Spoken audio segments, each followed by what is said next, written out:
Alright, I wanted to make a quick video on this OEM Tools Airvac coolant refiller, part number 24444. It's intended to vacuum bleed and refill your coolant system, but I've repurposed it to vacuum bleed a power steering system that I just replaced a high pressure line and sensor on. So I've got it plugged into the power steering fluid reservoir, and I've got a vacuum pulled on it so that I can do the bleed procedure like the manual calls for on all data.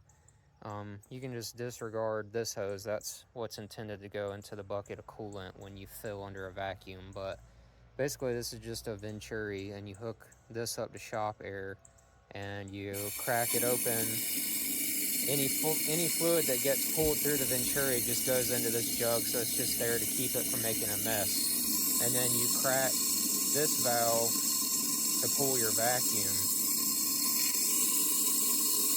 And then obviously you want to shut this before you turn off the air supply so that you hold the vacuum. I've already done this a couple times and pulled the air out of the system and checked the fluid in here. And now I'm going to go ahead and start it and hold it under vacuum while it's running like the manual says.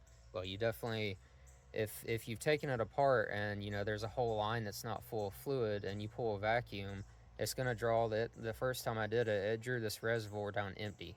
So definitely, like, this one's pretty old, so you can't really see in there through the little sight glass very well, so you definitely need to check before you go start the vehicle and run your pump dry.